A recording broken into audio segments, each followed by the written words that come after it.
Caesar করার সময় যে পদ্ধতিতে গর্ভধারণ বন্ধ করা হয় সেটা কি বৈধ? শরীয়তে এর হুকুম কি? কি কি উপায়ে জন্ম নিয়ন্ত্রণ করা জায়েজ আছে? প্রিয় দর্শক, জন্ম নিয়ন্ত্রণ এটি তো আসলে শব্দটি হলো এক ধরনের একটি বিদ্রোহী শব্দ, যেটি আল্লাহ পাক রব্বুল আলামিনের সৃষ্টি তত্ত্ব এবং আল্লাহ পাক রব্বুল আলামিনের কুদরতের সঙ্গে মাখলুকের পক্ষ থেকে এক ধরনের অঘোষিত লড়াই অথবা এক ধরনের যুদ্ধ ঘোষণা করা হয়। জন্ম এবং মৃত্যু এটি আল্লাহ পাক রব্বুল আলামিনের একচ্ছত্র নিয়ন্ত্রণে। সুতরাং যেটি আল্লাহ পাক রব্বুল আলামিনের একচ্ছত্র নিয়ন্ত্রণে রয়েছে সেটিকে অন্য কেউ নিয়ন্ত্রণ করা, সেটাকে হস্তক্ষেপ করার অধিকার বা সেই ক্ষমতা আল্লাহ পাক রব্বুল আলামিন কোনো মাখলুককে দান করেননি। সুতরাং জন্ম নিয়ন্ত্রণ এই পদ্ধতি বা বিষয়টি, শব্দটি এটি খুবই আপত্তিকর একটি শব্দ। তবে হ্যাঁ, সন্তান ধারণ করবার যে ইচ্ছা পোষণ বা অনিচ্ছা, এই যে বিষয়টা, সে বিষয়ের ক্ষেত্রে যেই মূল কথা হলো যে একান্ত কোনো স্বাস্থ্যগত ডাক্তারি মেডিকেল সায়েন্সের আলোকে এমন কোনো যদি বড় ধরনের জটিলতার সৃষ্টি না হয়, তাহলে সেই ক্ষেত্রে স্থায়ী পদ্ধতি অবলম্বন করা এটি কখনোই বৈধ নয়। কোনো স্থায়ী পদ্ধতিতে নারী বা পুরুষের সন্তান জন্মদান ক্ষমতা রহিত করে দেওয়া বা নষ্ট করে দেয়া, এটি আল্লাহ পাক রব্বুল আলামিনের সৃষ্টিতে বিকৃতি সাধন করার নামান্তর। মাখলুক হয়ে আল্লাহ পাক রব্বুল আলামিনের সৃষ্টির পদ্ধতিতে যারা বিকৃতি সাধন করবে, আল্লাহ পাক রব্বুল আলামিনের পক্ষ থেকে তাদের উপর অভিশাপ বর্ষিত হয়। রাসূল সাল্লাল্লাহু আলাইহি ওয়াসাল্লাম তাদেরকে অভিশাপ দিয়েছেন যারা আল্লাহ পাক রব্বুল আলামিনের তাখলিকের মধ্যে পরিবর্তন সাধন করে। সুতরাং এমন কোনো ওজর যদি না হয় যাতে জীবন রক্ষা করবার প্রয়োজনে স্থায়ীভাবেই সন্তান জন্মদানের যেই পদ্ধতি রয়েছে বা সন্তান জন্মদানের যেই জরায়ু রয়েছে ইত্যাদি, ওগুলো কেটে ফেলে দেয়া অথবা ওগুলো স্থায়ীভাবে নষ্ট করে ফেলা, এটা যদি জীবন রক্ষা করবার স্বার্থে যদি একান্ত প্রয়োজন হয় তাহলে সেক্ষেত্রেই কেবলমাত্র এটি বৈধ হতে পারে। এছাড়া অন্য কোনো কারণে এই ধরনের কোনো পন্থা অবলম্বন করা বৈধ নয়। বাকি থাকলো যে সাময়িক পদ্ধতি অবলম্বন করা।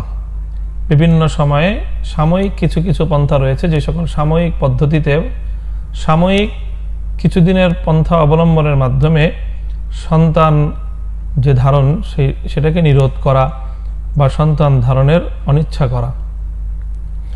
এই পদ্ধতিরও অনেক ধরনের সিস্টেম বা পন্থা রয়েছে। তো আমাদের বর্তমানে প্রচলিত যে সকল পদ্ধতি আইইউডি অথবা কপারটি ইত্যাদি বিভিন্ন ধরনের পদ্ধতি রয়েছে, কোনোটি স্থায়ী, কোনোটি দীর্ঘস্থায়ী বা কোনোটি স্বল্পমেয়াদী। তো এই সকল ক্ষেত্রেও দীর্ঘমেয়াদী কোনো পন্থা অবলম্বন করার যদি একান্ত অপারগতা তৈরি না হয় তাহলে দীর্ঘমেয়াদী পন্থা অবলম্বন করা এটি ঠিক হবে না। তবে হ্যাঁ, স্বল্পমেয়াদী পদ্ধতিতে জন্ম নিরোধ বা জন্ম ধারণ থেকে বিরত থাকার যে সকল পন্থা রয়েছে সেগুলোকে অবলম্বন করা যেতে পারে কখনো কখনো, যদি শরীয়তসম্মত কোনো কারণ, শরীয়তসম্মত কোনো উপলক্ষ যদি সেখানে থাকে। শরীয়তসম্মত উপলক্ষ হলো যেমন যে নতুন সন্তান গর্ভধারণ করলে পূর্ববর্তী সন্তানের যে দুগ্ধপান, সেই দুগ্ধপানে যদি কোনো বিঘ্ন সৃষ্টি হয়, অথবা এক সন্তান ছোট থাকা অবস্থায় আরেক সন্তান গর্ভে চলে এলে মায়ের জন্য সন্তান লালন পালন করাটা অতি কষ্টকর হয়ে দাঁড়াবে, এই ধরনের কোনো কারণ যদি থাকে তাহলে সেক্ষেত্রে কিছুদিনের জন্য, অর্থাৎ এই সকল বিষয়গুলো সমাধান হওয়া পর্যন্ত, পূর্ববর্তী সন্তানের দুগ্ধপানের মেয়াদ শেষ হওয়া পর্যন্ত বা পূর্ববর্তী সন্তানটি এতটুক পর্যন্ত বয়স হয়ে যাওয়া, যখন মায়ের জন্য নতুন সন্তান গর্ভে জন্ম নিলে তাকে লালন পালন করতে মায়ের জন্য কোনো তেমন সমস্যা তৈরি না হয়, সেই সময় পর্যন্ত সাময়িক কোনো পন্থা অবলম্বন করা, এটি শরীয়তে উলামায়ে কেরাম, ফুকাহায়ে কেরাম বৈধ সাব্যস্ত করেছেন। আর যদি এ সকল কোনো কারণ না থাকে, অর্থাৎ গায়লা যেটাকে বলা হয়, যে সন্তানের দুগ্ধদানের প্রয়োজন, সন্তানের দুধকে কোনো ধরনের ক্ষতির হাত থেকে রক্ষা করবার প্রয়োজন, অথবা সন্তান লালন পালনের কোনো সমস্যা ছাড়াই, এছাড়া অন্য কোনো এমনিতেই যদি কেউ জন্ম নিয়ন্ত্রণ পদ্ধতি গ্রহণ করে তাহলে এটি মাকরুহ বলে ওলামায়ে কেরাম ফতোয়া দিয়েছেন। সুতরাং এই হলো মূল কথা। স্থায়ী পদ্ধতি একান্ত কোনো মৃত্যুর আশঙ্কা ছাড়া স্থায়ী পদ্ধতি অবলম্বন করার সুযোগ নেই। অস্থায়ী পদ্ধতি প্রয়োজনের ক্ষেত্রে গ্রহণ করা যেতে পারে, প্রয়োজন ছাড়া অস্থায়ী পদ্ধতি অবলম্বন করাও মাকরুহ।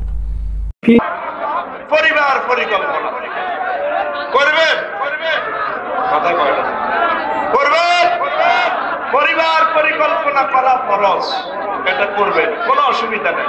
কিভাবে করবেন? তাহাজ্জুদের সময় উঠবেন, উঠে ভাবি সাহেবের পাশে বসাই তাহাজ্জুদ পড়ি, চোখের পানি ছেড়ে দিয়ে আল্লাহর কাছে এই পরিকল্পনা করবেন, আল্লাহ আমার অমুক ছেলেটারে ইউনিয়ন চেয়ারম্যান বানাই দাও, আমার অমুক ছেলেটারে মন্ত্রী বানাও, আমার অমুক ছেলেটাকে প্রেসিডেন্ট বানাও, আমার অমুক ছেলেটারে পুলিশ অফিসার বানাও, আমার অমুক ছেলেটারে কাবার ইমাম বানাও, আল্লাহ আমার ওই ছোট্ট পোলাটারে মিজানুর রহমান আল-আনসারীর মতো বানাও।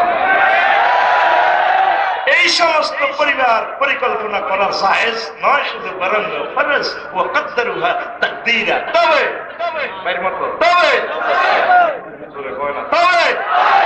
পরিবার পরিকল্পনা করা জায়েজ নয়, ইতি আল্লাহ, ইতি ولا تقتلوا أنفسكم من إملاق ولا تقتلوا أولادكم من إملاق نحن نرزقكم وإياكم।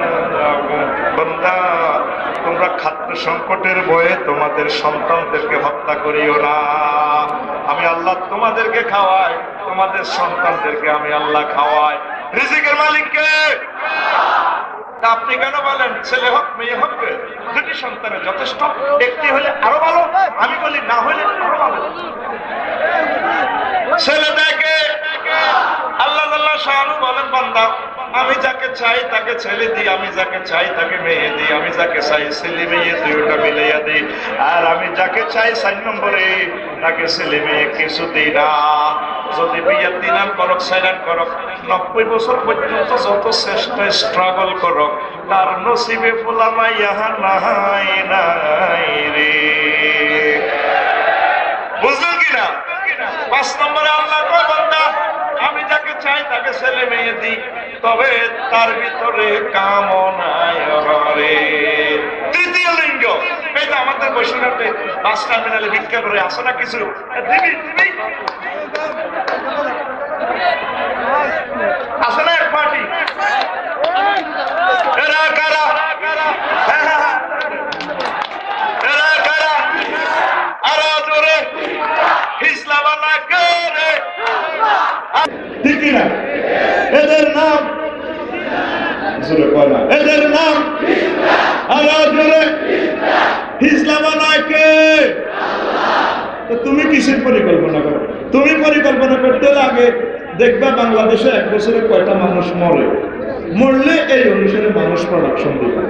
এই সমস্ত পরিকল্পনা কার হাতে? আরো জোরে সকল মানুষের রিজিক আমার আল্লাহর কাছে। আল্লাহর কাছে। রফিকুল্লাহ দুনিয়াতে আসবার আগে 40 দিন আগে তার মায়ের বিকাশ নম্বরে এটিএম বুথে দুধ ফাটা দিছে 32টা অ্যাকাউন্ট নম্বরে কয়টা? আরো জোরে মুসা আলাইহিস সালাম একদিন কয় আল্লাহ আমরা এত মানুষের কেমনে খাওয়ান? কোটি কোটি মানুষ, হাজার হাজার কোটি কোটি প্রাণী, আপনি তাদেরকে কিভাবে খাওয়ান আল্লাহ আমার বুঝে আসে না। তো বিশ্বাস করছি আল্লাহ, বিশ্বাস করছি, তবে আমার বুঝে আসে না। মুসা কাজী আল্লাহ হাতে কি লাঠি, সামনে কি পাথর, বিশাল মারো বাড়ি তার পাথরের বাড়ি আঘাত করার পর দ্বিখণ্ডিত হয়ে যায় পাথর। পাথরের ভিতর থেকে কোটি কোটি ছোট্ট ছোট্ট প্রাণী, পোকামাকড় গোলাপ ফুলের মতো কিলবিল করে। মুসা আলাইহিস সালাম অবাক হয়ে প্রশ্ন করলেন, মাওলা রে, এই নিচ্ছিদ্র পাথরের ভিতরে প্রাণীকে তুমি কিভাবে খাওয়াও? এখানে কোনো অক্সিজেন সিলিন্ডার নাই। এরপরে তারপরে গ্যাস সিলিন্ডার নাই, বসুরহাটের ব্যাংক নাই, তারপরে এখানে খাদ্য সরবরাহ করার কোনো রোড নাই, তুমি কিভাবে খাওয়াও? আমার আল্লাহ ডাক দিয়ে একবার, প্রিয় হাবিব, প্রিয় নবী মুসা, এই জন্যই তো আমি আল্লাহর নাম রাজ্জাকুল কুওয়াতিল মুতিন। ও মুসা, এই জন্য তো আমার নাম রাজ্জাকুল কুওয়াতিল মাতিন। আমি রিজিক শক্তির সহিত আমি রিজিক সরবরাহ করে থাকি। রিজিকের মালিক কে? আল্লাহ। রাসূল সাল্লাল্লাহু আলাইহি ওয়াসাল্লাম আমাদেরকে মেসেজ দিচ্ছেন, আমার উম্মত, লা তাওয়াক্কালতুম আলাল্লাহি হাক্কা তাওয়াক্কুলি লা রাযিকতুম কামা ইয়ারযুকু তায়রু ইয়াবদু খিমাসান ওয়া তারুহু বিবারা। আমার উম্মত, তোমরা যদি পাখিদের মতো আল্লাহর উপর ভরসা করতে পারো, তাহলে হবে কি? পাখিদেরকে যেভাবে আল্লাহ নিজ দায়িত্বে রিজিক সরবরাহ করে, তোমাদেরকেও তেমন করে করাইয়া দেবে। পাখিরা কেঁদে কেঁদে সকালবেলা নেট থেকে অমুক্ত পেটে বেরিয়ে যায়, সন্ধ্যা হওয়ার আগে আগে আল্লাহ তাদেরকে পেট করে খাওয়াইয়া আবার নেট ফেরত দিয়ে দেয়, ঠিক না? তারা নামাজ পড়ে, জিকির করে, আপনার বাসার কবুতরগুলো 10 মিনিট পর বাকবাকুম বাকবাকুম এরা জিকির করে, আপনার ওয়াইফের মুরগ জিকির করে। লোকাতুল হাইওয়ানে লেখে কি? সুবহান কুদ্দুসুর রব্বুনা ওয়া রব্বুল মালাইকাতু ওয়ার রূহ। আল্লাহু আকবার। আমাদের গ্রামের ঈগল পাখি, বিভিন্ন পাখিগুলো, তারপরে দামশালিকে এই পাখিগুলো ডাক দেয়, আ আ আ আ আ আ আ। এই সমস্ত সুরে তারা আল্লাহ জিকির করে। আল্লাহ জাল্লা শাআনহু জীবন্ত কোরআনে বলেন, বান্দারা ওই প্রাণীগুলো, পাখিগুলো আমার নামে জিকিরের হাত মারে, ওয়ালাকিন লা তাফকাহুনা তাসবিহাহুম। তোমরা বান্দারা তাদের নামাজের ভাষা, তাসবিহর ভাষা তোমরা বোঝো না। কথা ঠিক না? সুন্দরবনের রয়্যাল বেঙ্গল টাইগার এক বেলাতে 60-70 কেজি হরিণের গোশত খায়। একটা বাঘ 16-17 হাত লম্বা, মুখ পাকাইয়া চোখ গুলাইয়া দেবেন, হালুমন্ত পুরো সুন্দরবনের ভূমিকম্প শুরু হয়ে যায়, ধরে কাঁপে। হালুম অর্থ কি? আল্লাহুম্মা লা তুসাল্লিতনি আলা মাইয়াতিন হামুকা। আল্লাহ, তুমি যার প্রতি দয়া করছো তার উপরে চাইও আমার খাওয়া পালাইও না। ওই ডিসকভারিতে দেখবেন ফাঁস করে ধরে, ধরেনি 70-80 কেজি গোশতের দাম 2000 টাকা করে, 1.5 লাখ টাকা। কয় লাখ? কথা বল না, কয় লাখ? 1.5 লক্ষ টাকার গোশত বাঘে একদিনে খায়, 2 বেলা। কয় বেলা? এই রফিকুল্লাহ 3 দিনে 1 পোয়া চাইলের ভাত খায়, ঠিক না? এরপরে 200 খায়, 100 খায়, 2 নম্বরে 3 নম্বরে সব খায় রফিকুল্লাহ। কে রে? জোরে কয় না, কে রে? আর বাঘেরে আল্লাহ 1.5 লাখ টাকা খানা খাওয়া। এরপরে তার কোনো ছেলে চাকরি বাকরি করে না, বাঘের কোনো বলা ডাক্তার নাই, তার কোনো ব্যাংক অ্যাকাউন্ট নাই, এটিএম কার্ড আছে বাঘের? আছে?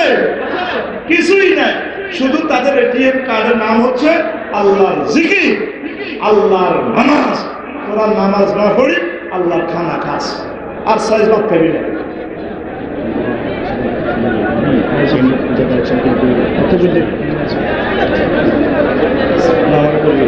সুবহানাল্লাহ ওয়ালহামদুলিল্লাহ ওয়ালা ইলাহা ইল্লাল্লাহু আল্লাহু আকবার ওয়ালিল্লাহিল হামদ। কষ্ট হয়? কষ্ট হয়?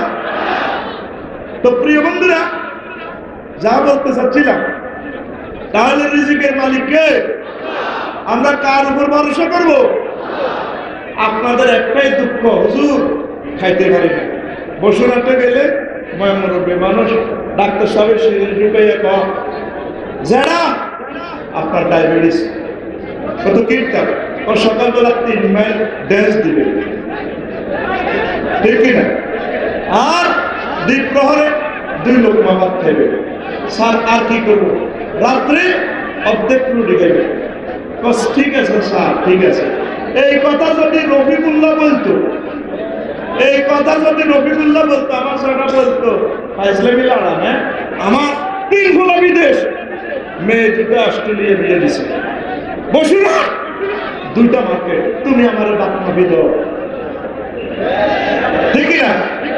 আল্লাহ টার্গেট হলো আগে খাই, রিজিক তো শেষ, এখন ডায়াবেটিসে থাকবি, এই 10 বছর জীবন এইভাবে চালাইতে হইব। হয়াত আছে, রিজিক নাই, হয়াত আছে, এটার নাম ডায়াবেটিস, এটার নাম কথা বলে। কিন্তু ডাক্তার সাহেব খানা মানা করলে আমাদের জাতি খায় না, কিন্তু হুজুরেরা মানা করছে সুদ খাইবেন না, আমরা ভালো করে খাই, কথা ঠিকই না? সুদ খাইবেন রে, ঘুষ খাইবেন রে, অবৈধ মাল খাইও না, রিজিকে যা লেখা আছে এই রিজিক না খাওয়াই আল্লাহ তোমাদেরকে মারবে না, ঠিক না? আল্লাহ বলেন বান্দারে রিজিক তো আমি সরবরাহ করে থাকি, তুই টেনশন করিস না, তোর টেনশন হবে আমি আল্লাহর জিকির, নামাজ, ইবাদত, একামতে দিনের কাজ, ওলামায়ে হক্কানি রব্বানীদের সাথে কলিজা মিলাই রাখবি, রিজিকের সাপ্লাই করব আমি আল্লাহ। আল্লাহু আকবার। ছোট 3টে বাচ্চা আছে, তারপর 5 থেকে 7 বছরের জন্য কপাটি পড়া যাবে কি? কপাটি না পড়াই ভালো। এমনি কন্ডম বা বড়ি খাবে, দেরিতে বাচ্চা হোক, এই জন্য কপাটিটা একটা কেমন হয়ে যায়, ছেলেকে স্থায়ী নিব না বলে সিদ্ধান্ত নেওয়া, আল্লাহর ক্ষমতার উপরে হাত খেলাতে চাই, এইটা ঠিক হবে না।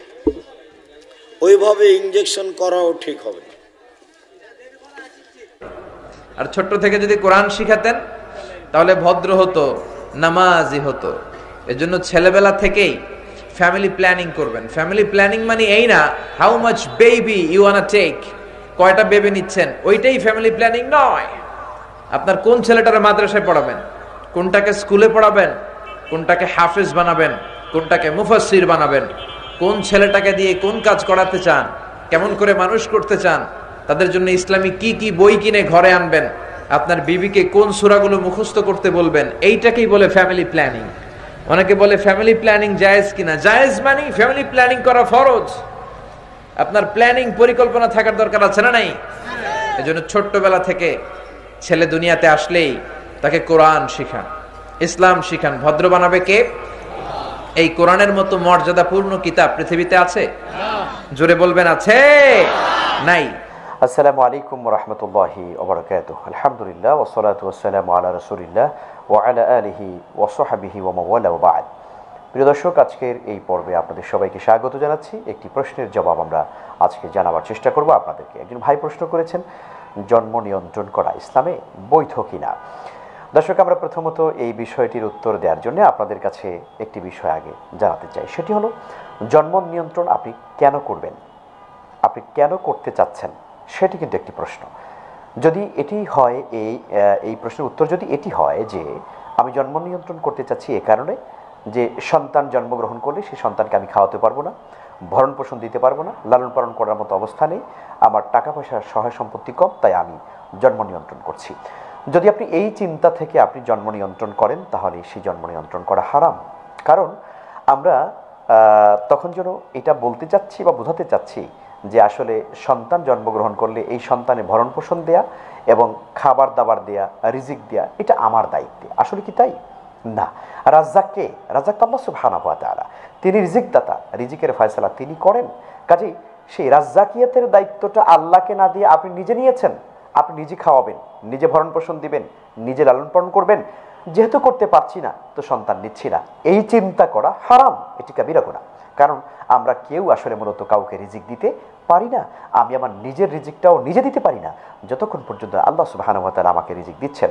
কাজেই রিজিক দিতে পারবো না, খাওয়াতে পারবো না, ভরণ পোষণ করতে পারবো না, এই চিন্তা করে যদি কেউ জন্ম নিয়ন্ত্রণ করে, তাহলে এটি ইসলামে বৈধ নয়। আল্লাহ সুবহানাহু ওয়া তাআলা কোরআন আল কারীমে বলেছেন, লা তাকতুলু আওলাদাকুম খাশিয়াতা ইমলাক, তোমরা তোমাদের সন্তানদেরকে হত্যা করো না এই ভয়ে যে তোমরা তাদেরকে কি করবে, রিজিক দিতে হবে, খাওয়াতে হবে, ভরণ পোষণ দিতে হবে, তাদেরকে লালন পালন করতে হবে। এই কারণে তোমরা তোমাদের সন্তানদেরকে হত্যা করো না। কারণ নাহানু নারযুকুকুম ওয়া ইয়্যাহুম, কারণ আমি আল্লাহ তোমাদেরকেও খাওয়াই আর তাদেরকেও খাওয়াই। আল্লাহু আকবার। তার মানে হচ্ছে সন্তান জন্মগ্রহণ করলে আমি তো আল্লাহ তাদেরকে রিজিকের ফয়সালা করব। সুতরাং রিজিকের ভয়ে কেউ জন্ম নিয়ন্ত্রণ করবে এটি সম্পূর্ণরূপে ইসলামে নিষিদ্ধ। এটি হলো এক। 2 নম্বর হচ্ছে জন্ম নিয়ন্ত্রণের পদ্ধতিগুলো কি কি। আমরা যদি প্রথমত পদ্ধতিটা বলি তাহলে সেটা হলো কেউ যদি স্থায়ীভাবে জন্ম নিয়ন্ত্রণ করে, তার মানে হচ্ছে সন্তান জন্মগ্রহণ করবার জন্য একজন নারীর যে ক্ষমতা এবং যেই মানে কুদরতি ব্যবস্থাপনা আল্লাহ রাব্বুল আলামিন দিয়েছেন তাকে, সেটি যদি কেউ স্থায়ীভাবে কেটে ফেলে দেন, অপারেশন করে ফেলে দেন যাতে করে সন্তান জন্ম নিতে না পারে, এটি যদি কেউ ফেলে দিয়ে এইভাবে যদি জন্ম নিয়ন্ত্রণ করার চেষ্টা করেন তাহলে এটি সর্বসম্মতক্রমে সকল ইসলামিক স্কলারদের মতে, আইম্মায়ে কেরাম এবং মুস্তাহিদদের মতে এটি সম্পূর্ণরূপে হারাম। কারণ আপনি দেহের একটি গুরুত্বপূর্ণ অঙ্গ যেটি ছাড়া সন্তান জন্ম গ্রহণ করতে পারে না। পৃথিবীতে কোনো মানুষ যাদের সন্তান নেই, আহারে কত তাদের বুক ফাটা কান্না, পৃথিবীর কত মানুষের কাছে তারা গেল, ডাক্তারের কাছে গেল, একটু সন্তান চাই, একটি সন্তান চাই, কিন্তু সন্তান তার হচ্ছে না। কি বেদনা, কি কষ্ট তার। এই জন্য যার সন্তান নাই সে জানে যে সন্তানের কত মূল্য। কাজেই আপনাকে আল্লাহ তাআলা সেই নিয়ামত দিয়েছেন আর আপনি সেটা অপারেশন করে কেটে ফেলে দিয়েছেন, এটি সর্বসম্মতক্রমে এটি হারাম। এই পদ্ধতিতে জন্ম নিয়ন্ত্রণ করা জায়েজ নেই। এটি হলো প্রথম কথা। দ্বিতীয় কথা হলো সাময়িক যদি কেউ জন্ম নিয়ন্ত্রণ করেন, এটি হলো স্থায়ী জন্ম নিয়ন্ত্রণ, অর্থাৎ কেটে ফেলে দেওয়া, মানে যেটাকে আমরা জরায়ু বলি। এটি যদি কেউ কেটে ফেলে দেয় ডাক্তারের কাছে গিয়ে অপারেশন করে যে আমি সন্তান নিতে চাই না এই জন্য ফেলে দিলাম, এটি সর্বসম্মতক্রমে হারাম, নিষিদ্ধ। এটি হলো স্থায়ী মানে জন্ম নিয়ন্ত্রণ করা। আর কেউ যদি অস্থায়ী কোনো জন্ম নিয়ন্ত্রণ পদ্ধতি গ্রহণ করেন, যেমন ধরুন এটি কখন জায়েজ হবে? জায়েজ হবে তখন যখন কোনো একজন নারী, একজন মা অথবা বোনকে ডাক্তার পরামর্শ দিবেন যে তার শারীরিক যে অবস্থা আছে এই অবস্থাতে সে সন্তান নিতে গেলে তার শরীরের উপরে আরও মারাত্মক ব্যাড এফেক্ট পড়তে পারে, তার শরীরের উপরে আরও মারাত্মক হুমকি হতে পারে, তার জীবনের জন্য আশঙ্কা থাকতে পারে, জীবনের আশঙ্কা হতে পারে। একজন মুসলিম ডাক্তার যদি তাকে এই পরামর্শ দেন তাহলেই পরে ওই মা অথবা বোন তিনি মানে জন্ম নিয়ন্ত্রণ পদ্ধতি গ্রহণ করতে পারেন। দর্শক, আমরা জানি যে কখনো কখনো আমাদের নারীরা এভাবে, আমাদের মা বোনেরা তারা এভাবে অসুস্থ হয়ে থাকেন, এমন কোনো কঠিন জটিল রোগ হয়ে থাকে যে সন্তান জন্মগ্রহণ করলে পরে ওই সন্তানের ভিতরে ওই রোগটা ছড়িয়ে পড়বে। তখন ডাক্তাররা বলে যে না, আপনি সন্তান গ্রহণ করবেন না। তখন এই সকল অবস্থাতে সাময়িকভাবে আমাদের জন্ম নিয়ন্ত্রণ পদ্ধতি গ্রহণ করা এটা বৈধ। প্রিয় দর্শক, সে কারণে আমরা এই পদ্ধতিতে যদি কেউ সাময়িকভাবে যদি কেউ সন্তান জন্মবিরতিকরণ আমরা গ্রহণ করি, পদ্ধতি গ্রহণ করি, যে কোনো মাধ্যমে, যে কোনো ঔষধের মাধ্যমে, পিলের মাধ্যমে হোক, সেটা আশা করা যায় সেটি হারাম হবে না, এটি ইসলামী শরিয়া বৈধ করেছে। এছাড়া অন্য কোনো পদ্ধতিতে স্থায়ীভাবে একেবারে জন্ম নিয়ন্ত্রণ পদ্ধতি গ্রহণ করা এটি শরিয়া আমাদের জন্য অ্যালাউ করে না। আল্লাহ সুবহানাহু ওয়া তাআলা আমাদের সবাইকে তৌফিক দেন, আমরা যেন আদর্শ সন্তানের মা বাবা হতে পারি এবং সন্তান জন্মগ্রহণের মধ্য দিয়ে যেন আমরা সত্যিকারে আল্লাহ রাব্বুল আলামিনের বান্দাদেরকে পৃথিবীতে ছড়িয়ে দিতে পারি। আজকে আমাদের মধ্যে এটিও কিন্তু কাজ করে যে এটি স্লোগানও আছে যে 2টি সন্তানের বেশি নয়, 1টি হলে ভালো হয়। আসলে এটি কিন্তু সত্য কথা না। এটি সত্য কথা না এই কারণে বললাম যে কখনো কখনো দেখা গিয়েছে যে 1টি সন্তান হয়েছে, কোনো পরিবারে 1টি সন্তান আছে, মাত্র 1টি সন্তান, কিন্তু মনে হয় যেন 10টা সন্তান জন্মগ্রহণ করলে পরে যেই পরিমাণ পেরেশানি হতো বাবা এবং মার, তার চাইতে বেশি পেরেশানি হচ্ছে একটা সন্তানের কারণে। তাহলে কে বললো আপনাকে যে 1টি এবং 2টি সন্তান হলে খুব সুখ হয়, শান্তি হয়? এটি কিন্তু প্রমাণিত সত্য কথা না। আবার আমরা দেখতে পাচ্ছি যে অনেক বাবা মার 2টো সন্তান, 1টি সন্তান, কিন্তু বৃদ্ধ অবস্থায় ছেলেটা থাকে কানাডা, মেয়েটা থাকে আমেরিকা, বাবা মা দুজন নিজ দেশে আছে, দেখবার মতো কেউ নেই। বার্ধক্য বয়সে তাদেরকে একেবারে কঠিন অবস্থা নিয়ে তাদেরকে থাকতে হচ্ছে, দেখার মতো, একটু কথা বলার মতো কেউ তাদের নেই। এই জন্য এই কথা সত্য নয় যে অল্প সন্তান জন্মগ্রহণ করলেই শান্তি পাওয়া যায়। কাজে আসুন আল্লাহ সুবহানাহু ওয়া তাআলার বিধানের দিকে আমরা লক্ষ্য করে চলি এবং আমাদের যদি কোনো শারীরিক সমস্যা দেখা দেয়, আমাদের মা বোনদের কোনো সমস্যা দেখা দেয়, অথবা গর্ভজাত কোনো সন্তান যদি সমস্যা হওয়ার সম্ভাবনা দেখা দেয়, অথবা কোনো সন্তান জন্ম নিয়েছে সেই সন্তানের পরপরই আরেকটি সন্তান নিলে পরে ওই সন্তানটির স্বাস্থ্যগত সমস্যা হওয়ার সম্ভাবনা রয়েছে, এই সকল সিচুয়েশনে অবশ্যই জন্ম নিয়ন্ত্রণ পদ্ধতি গ্রহণ করা ইসলাম বৈধ করেছে। কারণ ইসলামের একটি নীতি হলো আদ-দরুরাতু তুবিহুল মাহজুরাত, যে প্রয়োজনের সময় অবৈধ কোনো কাজও বৈধ হয়ে যায়। আল্লাহ তাআলা আমাদেরকে বোঝার এবং আমল করার তৌফিক দান করুন, আমিন। আসসালামু আলাইকুম ওয়া রাহমাতুল্লাহি ওয়া বারাকাতুহু। সরকারি এবং রাষ্ট্রীয় সিদ্ধান্ত হচ্ছে যে জন্ম নিয়ন্ত্রণ করে মানুষের সংখ্যা বা মুসলমানদের সংখ্যা কমাতে হবে। কথা ঠিক না বেঠিক? আল্লাহ রাসূল বললেন, যারা বেশি বেশি সন্তান দেয় তাদেরকে বিয়ে করো, কারণ কিয়ামতের দিন আমি আমার উম্মতের সংখ্যা সর্বাধিক হবে, এই জন্য আমি হাসরের ময়দানে কিয়ামতের দিনে আমি গর্ব করব। রাসূলুল্লাহ সাল্লাল্লাহু আলাইহি সাল্লামের এই আশা যাতে করে দুরাশায় পরিণত হয়, আজকে মুসলিম বিশ্বের কিছু মানুষ জন্ম নিয়ন্ত্রণের নামে, সুখ শান্তি প্রতিষ্ঠিতর নামে, সচ্ছলতা প্রতিষ্ঠিতর নামে আজকে এই জন্ম নিয়ন্ত্রণের ব্যবস্থা করছে। আবার এটাকে বৈধ করার জন্য এক ধরনের সরকারি রাষ্ট্রীয় ভাড়াটিয়া আলেমও আমাদের দেশে নাই, মুসলিম বিশ্বের অভাব নাই। কথা ঠিক না ঠিক? সুতরাং এই বিষয়গুলো আমাদেরকে মনে রাখতে হবে। বিয়ে হয়ে গেল, বাসর ওয়াকাতলুন নাফসিল্লাতী হারামাল্লাহু ইল্লা বিল হক, যে মানুষ হত্যা করতে আল্লাহ নিষেধ করেছেন, অন্যায়ভাবে কোনো মানুষ হত্যা করা, অন্যায়ভাবে কোনো মানুষ হত্যা করা। এই ওয়াজ শোনার পরে আপনারা বলবেন যে এটা আমাদেরকে বলার দরকার নেই। আলহামদুলিল্লাহ, আমরা বেশিরভাগ মানুষ খুনি না। খুনি হওয়া এটা অনেক ডেঞ্জারাস ব্যাপার স্যাপার। আমরা খারাপ হইতে পারি, চুরিদারি করি, মিথ্যা কথা বলি, দুর্নীতি করি, টিন চুরি গম চুরি করি, হ্যাঁ, চিটারি বাটপারি করি, প্রতারণা করি, গালিগালাজ করি, গীবত শাকায়াত করি, তলে তলে সিনেমা দেখি, মোবাইলে হারাম জিনিস দেখি, ইউটিউবে হারাম জিনিস দেখি, তাই বলে মানুষ খুন করি না। ওরে বাবা, এত বড় কলিজা আমাদের নেই। ভাইরা আমার, কিছু কিছু মানুষ খুন আছে যেগুলো আমরা সবাই করি বা অনেকেই করি। অনেক আমি উদাহরণ দিতে পারি, শুধু একটা দেই। বিবাহিতরা সন্তান গর্ভে আসার পর অসতর্কতা বশত গর্ভে সন্তান এসে গেছে, ভ্রূণ নষ্ট করার প্রবণতা আমাদের দেশে আছে না নেই? মেডিসিন দিয়ে যে কোনোভাবে গর্ভপাত করা। প্রাণ যদি সঞ্চারিত হয়ে যায় গর্ভস্থ সন্তানের মধ্যে, প্রাণ এসে যায়, তাহলে সে প্রাণী, সে মানুষ। তখন কোনো মেডিসিন দিয়ে ওই প্রাণকে নষ্ট করা, মাতৃগর্ভের সন্তানকে শেষ করা, এটা মানুষ হত্যা। এটা কি মানুষ হত্যা? এটাকে কি সাধারণ মানুষ আমরা মানুষ হত্যা মনে করি? রাস্তায় একজন মানুষকে খুন করে আসলে আমরা মনে করি ওরে আল্লাহ কত খারাপ মানুষ।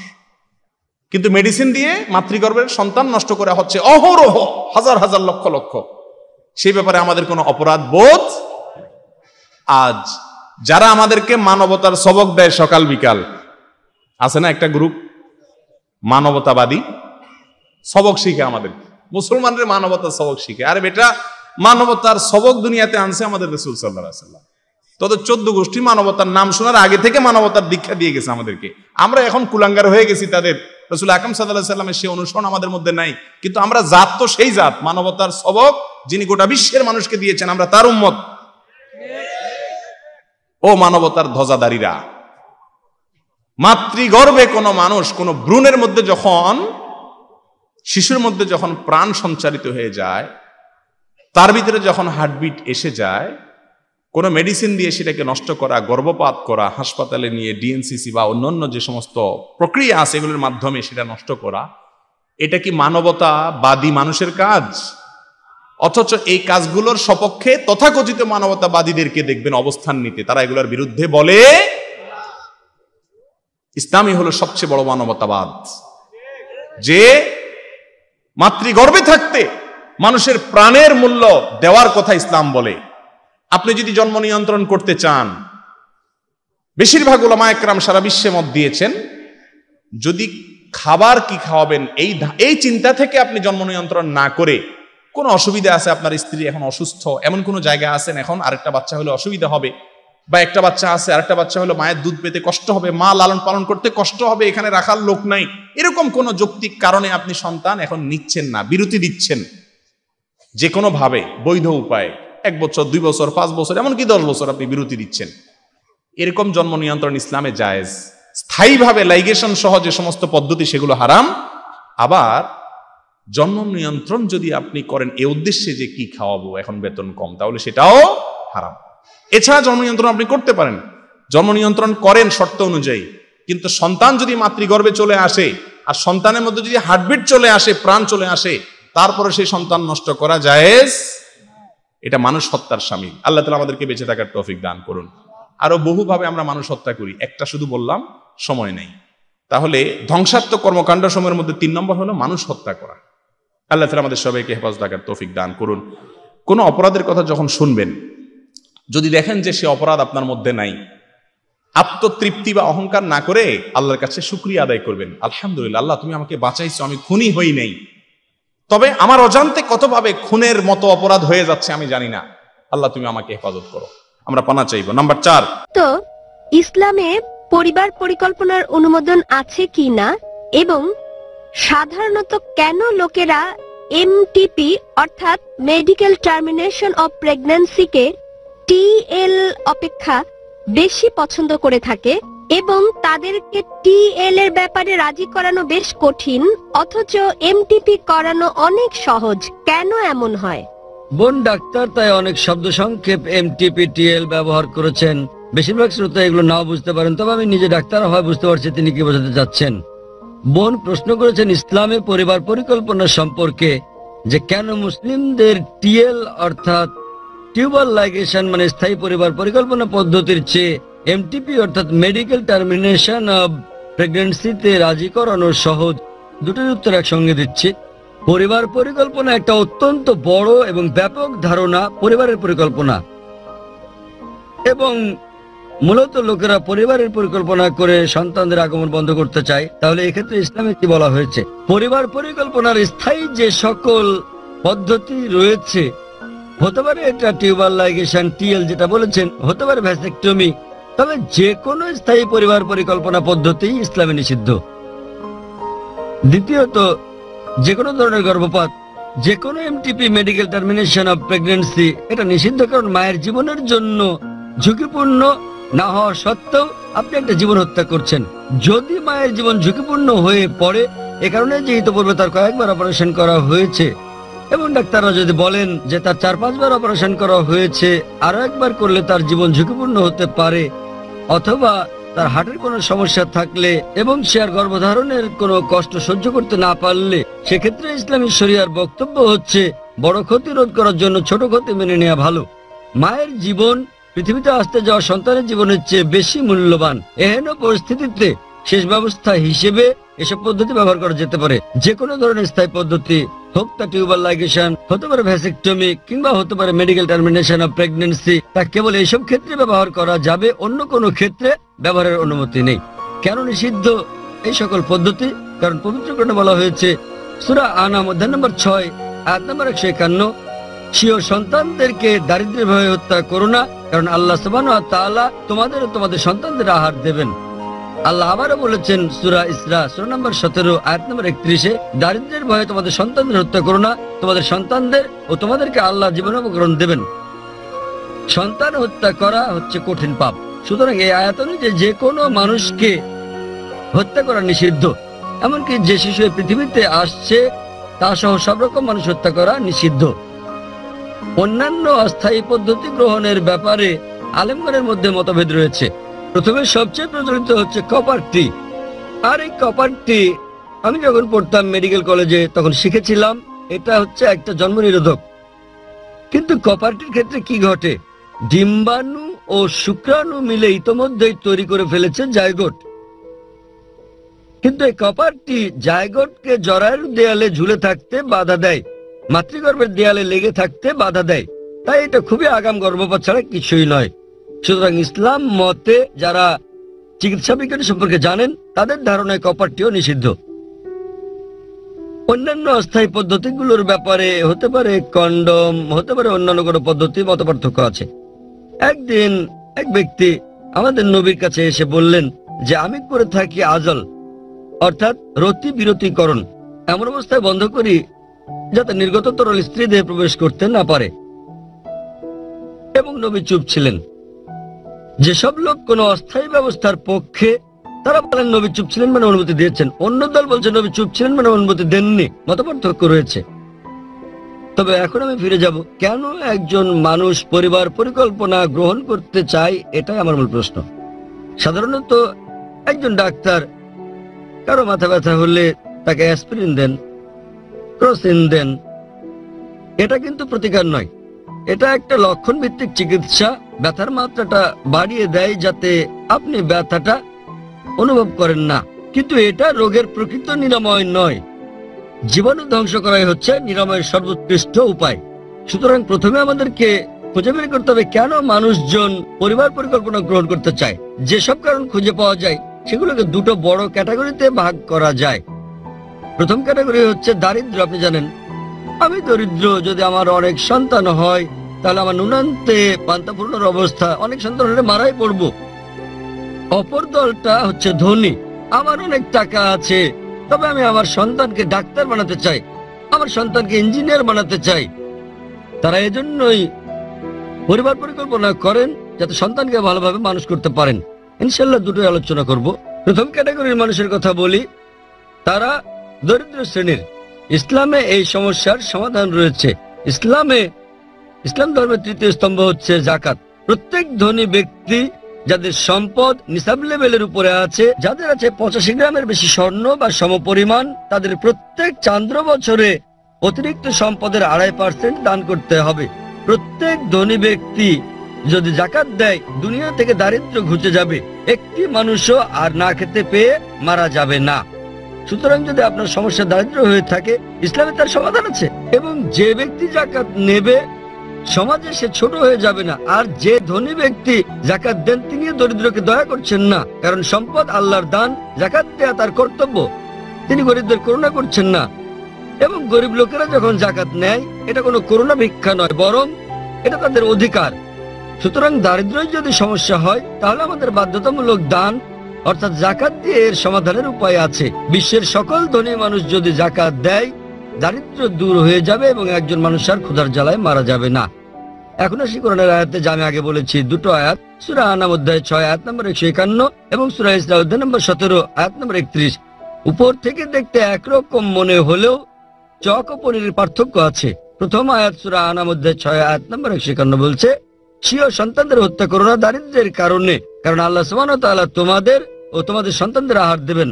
সূরা ইসরা অধ্যায় নম্বর 17 আয়াত নম্বর 31 বলছে, দারিদ্র্যের ভয়ে তোমাদের সন্তানদের হত্যা করো না, কারণ তোমাদের সন্তানদের ও তোমাদের আল্লাহ সুবহানাহু ওয়া তাআলা জীবনোপকরণ দেবেন।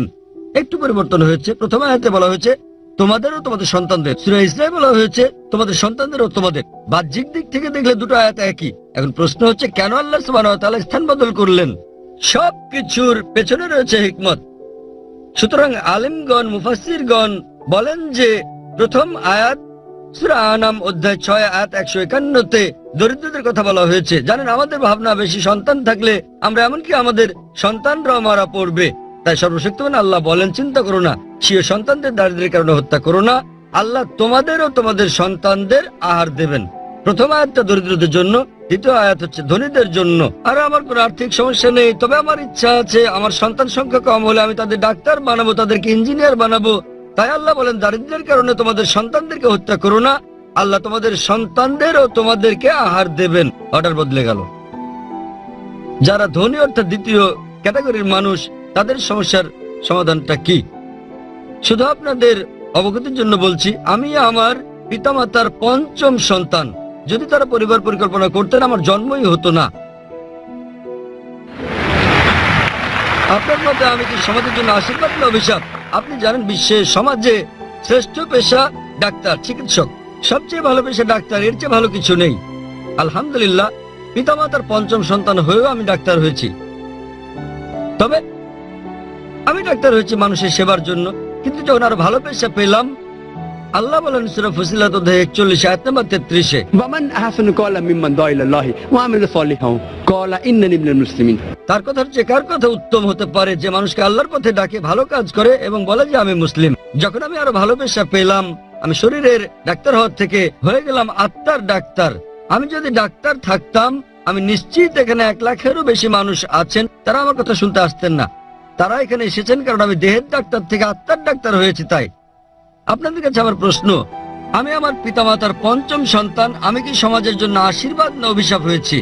মানুষজনের একটা ভুল ধারণা রয়েছে যে যদি কম সন্তান থাকে তাহলে আপনারা বিকল্প সুবিধা নিতে পারবেন, তাদেরকে ভালো করে মানুষ করতে পারবেন। নোবেল পুরস্কার বিজয়ীদের তালিকা যাচাই করলে আপনারা দেখতে পাবেন যারা পুরস্কার পেয়েছেন, বিশ্ব সেরা সেরা বিজ্ঞানী, সেরা ক্রীড়াবিদ, তাদের সকলে পিতামাতার 1ম সন্তান নন, তারা একমাত্র সন্তানও নন। হয়তোবা কেউ 2য় সন্তান, কেউ 3য়, কেউ 5ম, এরকম মিশ্র। কাজে এটা একটা ভুল ধারণা। আল্লাহ সুবহানাহু ওয়া তাআলা জন্মবিরতিকরণ প্রাকৃতিক উপায়ে বলে দিয়েছেন। ইসলাম অনুযায়ী যখনই একটি শিশু ভূমিষ্ঠ হয় তখন থেকে মার উচিত তাকে দুধ পান করানো, কিন্তু আজকাল বিশ্বে মায়েরা মাতৃদুগ্ধ পান করাতে চান না, কেননা তাদের শরীর নষ্ট হয়ে যাবে। চিকিৎসা শাস্ত্র অনুযায়ী আপনার সন্তানকে সবচেয়ে উত্তম যে খাবার আপনি দিতে পারেন তা হলো মায়ের দুধ। আর আপনি সন্তানকে দুধ পান করালে প্রাকৃতিকভাবে দুগ্ধদানকালীন বিরতি ঘটবে। ডাক্তার হয়তো আপনি জানেন যে দুগ্ধদানকালীন একটা বিরতি রয়েছে, এর অর্থ মা এই সময় গর্ভধারণ করবেন না। যদি এটা পুরোপুরি নিরাপদ নয় তবে তার এই সময় গর্ভধারণের সম্ভাবনা খুবই কম থাকে। সুতরাং সর্বশক্তিমান আল্লাহ সুযোগ দিয়ে রেখেছেন। এবং জনসংখ্যা এটা অভিশাপ নয়, এটা হচ্ছে আশীর্বাদ। আপনি জানেন আমরা আমাদের দেশে ভারতে বলে থাকি হাম দো হামারে দো, আমরা দুজন এবং আমাদের দুজন, এক কে বাদ আবি নেই, দো কে বাদ কবি নেই। একটির পর এখনই নয়, দুটোর পর কখনোই নয়। এগুলো হচ্ছে ভারতীয় স্লোগান, কারণ ভারত সরকার জনসংখ্যার যত্ন নিতে জানে না। আমেরিকা গেলে দেখবেন শিশুরা টি শার্ট পরে থাকে যাতে লেখা থাকে আমি আমার পিতার কর সাশ্রয়ী।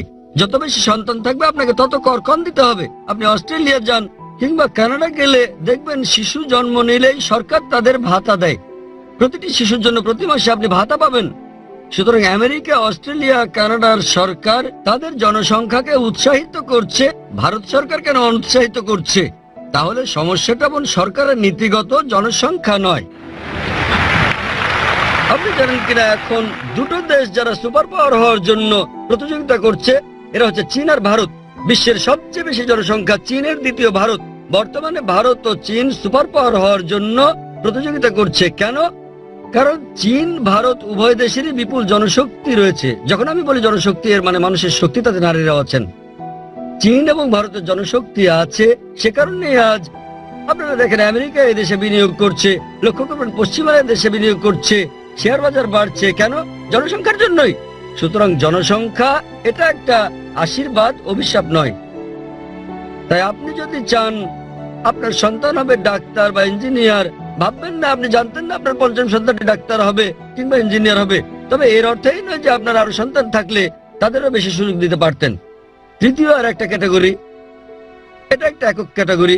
একসময় কেউ আমাকে বলেছিল যে ভাই জাকির, আমি ধনী, সন্তান মানুষ করার ঝামেলার মধ্যে আমি নেই। আপনি জানেন আমি ধনী, তাই অর্থের কোনো সমস্যা নেই এবং সন্তানকে ডাক্তার বা ইঞ্জিনিয়ার বানানোর ঝামেলার মধ্যে আমি নেই। আমি আমার জীবনটাকে উপভোগ করতে চাই। তৃতীয় ক্যাটাগরি। আমি তাকে বললাম তথাপিও আপনি জীবনকে উপভোগ করতে চাইলে সবচেয়ে উত্তম হচ্ছে সময় মতো বিয়ে করুন, ঠিক সময় সন্তান নিন, যেন যথাসময়ে অবসর নিতে পারেন। আপনারা জানেন ভারতে এরকম কিছু সম্প্রদায় রয়েছে, যেমন গুজরাটি, তারা সবাই তাড়াতাড়ি বিয়ে করে ফেলে। 19, 20, 21 বছরের মধ্যে তাড়াতাড়ি সন্তান নেয়। তাদের বয়স 35 থেকে 40-এ পৌঁছলেই তাদের সন্তানেরা তাদের ব্যবসা বাণিজ্যের দায়িত্ব গ্রহণ করে। সুতরাং 40 বছরই তারা অবসর নিতে পারে, অন্যরা সবাই 60-70 বছর অবসর নেয়। 40 বছর বয়সে যাদের সন্তানেরা ব্যবসা বাণিজ্যের দায়িত্ব নিতে পারে তারাই জীবন উপভোগ করতে পারে। সুতরাং আপনিও উপভোগ করতে চাইলে সময় মতো বিয়ে করুন, সন্তান নিন, আরাম করুন, জীবনকে উপভোগ করুন। তাই ব্যক্তিগতভাবে আমি আমার মতামত দিতে চাই, পরিবার পরিকল্পনার ক্ষেত্রে আমি সেসব দলের পণ্ডিতদের কথা বিশ্বাস করি। আল্লাহ কোরআনে বলেছেন সূরা আলে ইমরান অধ্যায় নম্বর 3 আয়াত নম্বর 54, মাকরু মাকারাল্লাহু ওয়াল্লাহু খায়রুল মাকিরিন। তারা চক্রান্ত করেছে, আল্লাহ কৌশল করেছেন এবং আল্লাহ কৌশলীদের শ্রেষ্ঠ। সুতরাং যদি ভেবে থাকেন আপনি ভালো পরিবার পরিকল্পনা করতে পারেন তাহলে আপনাকে স্বাগতম। তবে আমি আমার পরিবার পরিকল্পনা স্রষ্টার হাতে ছেড়ে দিয়েছি আর সেটাই উত্তম। আশা করি উত্তরটা পেয়েছেন। হ্যালো, জি আসসালামু আলাইকুম। ওয়ালাইকুম আসসালাম রাহমাতুল্লাহ। জি ভাই, আমি ডক্টর জামান জয়পুর থেকে বলছি। জি বলুন জামান সাহেব। জি, আমার একটা প্রশ্ন হচ্ছে, সেটা হচ্ছে কি আমরা জানি যে সাহাবীদের অনেকে আজল করতেন এবং রাসূলুল্লাহ সাল্লাল্লাহু আলাইহি ওয়াসাল্লাম তাদের নিষেধ করেন নাই কিংবা খারাপ কিংবা ভালো কোনোটাই বলেন নাই। জি, এখন যেটা আমরা দেখতে পাই পরিবার পরিকল্পনার ব্যাপারে বাংলাদেশে কিংবা সারা বিশ্বে এমন কিছু পদ্ধতি আছে যেটা আজলের প্রায় অনুরূপ। আচ্ছা, যেটা আপনাকে শুক্রাণুকে ডিম্বাণু পর্যন্ত পৌঁছাতে বাধা দিচ্ছে। জি, তো এই ক্ষেত্রে শরীয়তের বিধানটাকে একটু বললে উপকৃত হতাম। জি জি, অনেক ধন্যবাদ আপনাকে। অত্যন্ত গুরুত্বপূর্ণ প্রশ্ন, আমরা জানবো ইনশাআল্লাহ। জি মোহতারাম, আলহামদুলিল্লাহ। আমাদের একজন দর্শক প্রশ্ন করেছেন আজল করা বিষয়ে। জি, আজল আপনি খুব গুরুত্বপূর্ণ এবং সঠিক প্রশ্ন করেছেন। জন্ম নিয়ন্ত্রণ, এটা জন্ম বিরতিকরণ বলতে পারি আমরা। যদি এমনভাবে হয় যে সতর ডাক্তারকে দেখানো হচ্ছে না বা কোনো হারাম শরীয়ত বিরোধী কাজ হচ্ছে না, যেমন ঔষধ বা ইত্যাদি ব্যবহার করে অস্থায়ী বিরতিকরণ, এটা বৈধ। তবে মুমেন চিন্তা করবে যে আমার বেশি সন্তানই ভালো, আমি আপাতত সন্তান গ্রহণ করব না। আর স্থায়ী বন্ধ্যাকরণটা অবশ্যই শরীয়তের বিশেষ ওজর ছাড়া বৈধ নয়। অস্থায়ীভাবে জন্ম বিরতিকরণ এটা রাসূলুল্লাহ সাল্লাল্লাহু আলাইহি ওয়াসাল্লাম অনুমোদন করেছেন আজলের ক্ষেত্রে, এবং ফুকাহারা এটা বারবারই ফিকহের গ্রন্থে লিখেছেন। এরকম অস্থায়ী বিরতিকরণ যেটা কিছু সময়ের জন্য মানুষ বিরতি করে, যে না আমি এখন নেব না, চেষ্টা করব কিছু পরে নেওয়ার সন্তান গ্রহণের, এটা বৈধ আছে শরীয়তে, এটাই ফুকাহাদের মধ্যে। আলহামদুলিল্লাহ, অনেক শুকরিয়া।